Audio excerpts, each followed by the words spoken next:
Well, let's get to the ultimate reunion. Real Housewives of Potomac, Part 2, Season 5.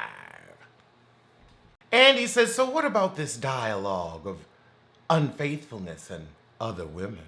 She said Jamal and I are fine. Jamal said otherwise. Candace said he should have just come.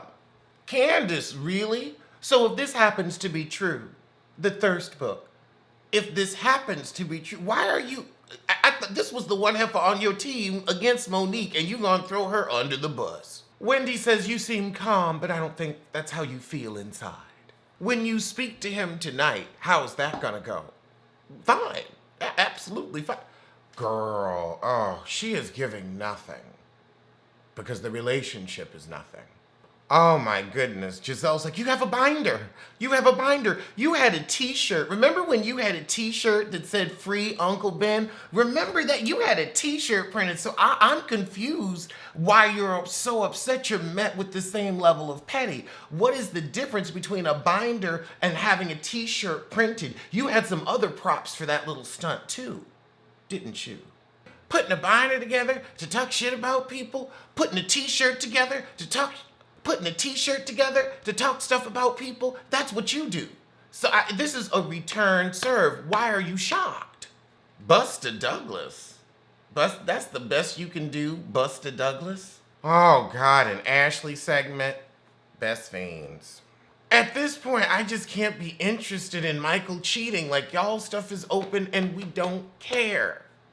Really, the issue should be, how does Rob Dixon feel about Juan's relationship with Michael? That's the real question that I want to know. Rob, what are your thoughts? Rob Dixon. Child, Michael ain't there either. I ain't mad at it. Oh, goodness. Do we care? I just don't have the energy to listen to this. It's just, he ain't even here. He grabs Bus. Y'all cheat on each other. You run his pockets every year. That's your little B plot line. And then you mess it with the heifers. Like, I don't know what little brand you waiting on launching, but that's what Ashley does. That's what you do. I don't see anything in this segment that could have my interest or really put a button on the season. But I'm gonna listen anyway. Sadly. You can't go, I guess it's gonna get juicy in the middle or at the end. They probably gonna save it because, ugh.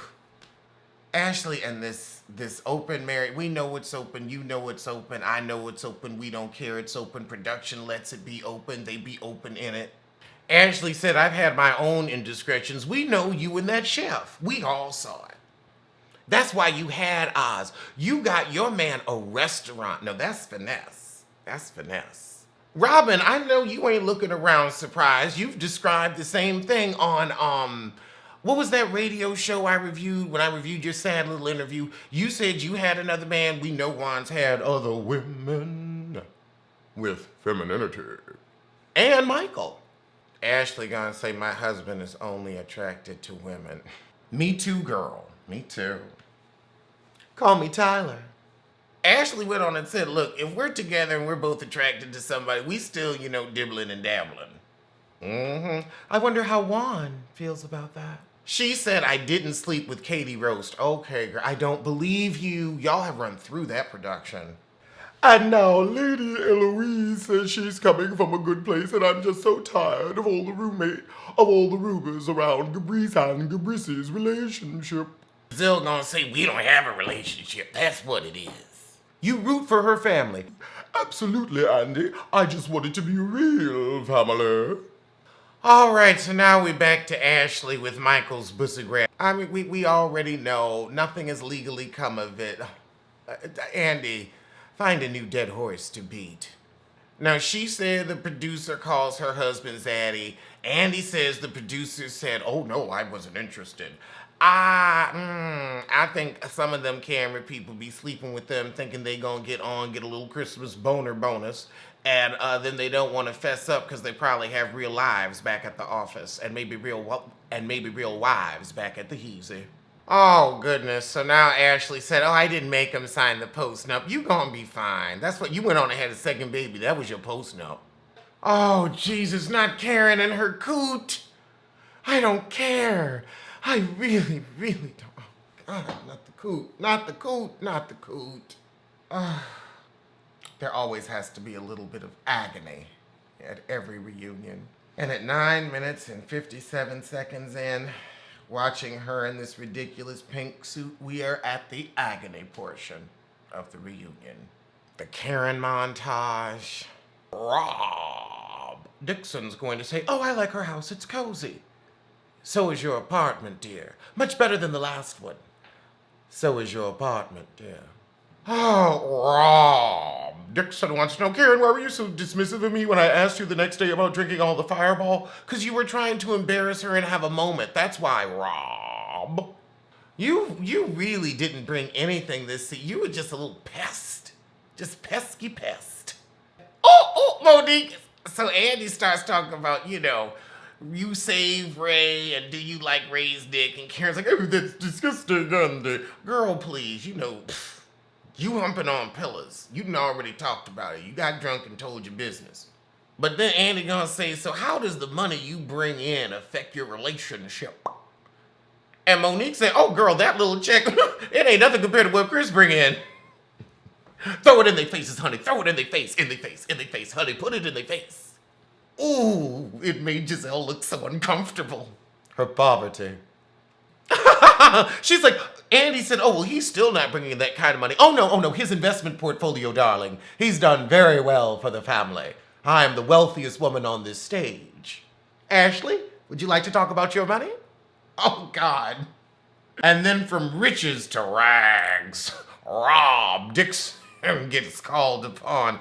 And she says, "Me and Juan contribute equally." I mean, what $800 a month does seem about what you two could swing. Oh, God, now Gabrissi's trying to use that "Ray don't love you" moment. Gabrissi said, "I just think you had heard that before and you were embarrassed and that's why you are crying." Well, here's the thing. Who's even on screen to say anything to you? You can get your man to come on camera and say, "Boo." Oh, my goodness. So Andy says, "Wendy, why were you so concerned about Karen's sex life?" And Wendy said, "I only had two comments, and as grown married women, that's not what we do." And I'm like, please, on this show all the time, we talk about torn bus, new bus, old bus, whose bus, outside bus, inside bus, you getting enough bus, you're not getting any bus. So Karen said, "Look, I've been able to let loose now that my parents have passed, and I ain't gonna worry about embarrassing them. Now I'm gonna cut the fool. Watch out, Cabrice and Gabrissi." Oh! Gabrissi tries to come for Karen again, and Karen says, "Don't be upset because I'm growing and you're not." And again, Gabrissi has no comeback. Just back fat. All right, and now we have our star, Momo, and the ass whooping. And then we have the bird that Carly Red aspires to be, T'Challa. Oh! So after the package, Candace says, "What a victim." And Monique says, "No, you're supposed to be traumatized, but you taking shots, but you're supposed to be, scared." Andy looks at Robin and says, "You seem dubious of the story of T'Challa's disappearance." And she says, "Oh, I'm just listening. I have nothing to say." You have nothing to say, you have nothing to contribute, and you have nothing to wear. You have nothing. Nothing. Nothing. If it wasn't for this Bravo check. Oh my goodness, this clip of Gigi. So now we get into the rumor. And Monique, this one of your friends from Newark that double-crossed you. I could tell by her smile, or lack thereof. So she said Gigi got Sharice's number, and then Sharice disseminated the information to everyone else. Oh, so Monique said Karen told her about the dinner after Andy's baby shower, where Gabrissi said, "Let's bring it on the show," and Karen confirms. Oh, Monique is like, "Look, y'all tried to air it, and the kibosh was put on it, and Andy's trying to save face, but it wasn't on the show." "Yeah, but y'all was doing stuff behind the scenes with it." I believe Momo. Oh, goodness, Wendy needs water now that we're about to start talking about the thumping. Wendy needs water because this is about to be intense. Girl, I feel like one of your 4 degrees should cover that need. You wasn't involved in it. So now the heifers are debating whether or not Candace invited Charisse to the party to start shit. So now Gabrice is getting to the fact that she pushed Monique to really get things going. It was definitely my hand, but I didn't push her. I was trying to. Girl, you were trying to start mess. We know you and both your faces. So now Monique has a totally different account of what happened. Girl, I just think you just wanted to whoop a butt. So just say I wanted to whoop her ass. It's okay. Oh, wait, no. They actually show when she did that, when she got up under that thoke. They showed it. Monique was like, I studied the tape for this reunion. And now we have the Candace footage calling her ghetto and hood. And Monique was like, that's why I wanted to get back in. It's like, if I'm fired, then I'm ghetto, then let me show you where the hood at. Let me show you where the hood at. Be a. Why you acting like a punk, Be a. Child, there was a commercial for white people talking about elbow lotion. Who knew that they knew that they've been looking a fool for years? Oh, Lord, now, Candace, what was your reaction when you saw the footage? Well, she sure wasn't laughing, so now we've got to have that corner tear cry. I didn't watch it until February, and hold on. What the heck are you doing? Your makeup's terrible. Go just wipe it off. I didn't want to see someone that I thought was my friend fighting with me. Oh, goodness. Part 2 was an absolute dud. This was the throwaway episode. This was pretty throwaway. We didn't get any of the binder. We didn't get any. I'm still not okay. And we're still bored and tired of you. Now, Gabrissy, it's not for us to tell her when she should get through her mental journey with this assault. Candace upset about the comments. They writing snitch emojis, rat emojis, clown emojis. Well, you are a clown. And they're right, you did get what you deserved. You got up in her face. I don't understand how you feel like you literally said, I did not start the physicality of that fight, but you felt it was okay to get up in her face and nothing should happen to you. Ooh, girl, you gotta go. Andy, Monique isn't emotional because it's like, okay, this woman got in her face, she got her butt beat, now she on here playing victim. Why are we all surprised? Get a break, I have to get it. Oh, God, we all knew this was coming. I mean, it's just, I'm with Momo. Girl, 90 minutes next week, what we got to talk about, but they gonna bring the sissies out. But you know Jamal isn't coming. Of course not.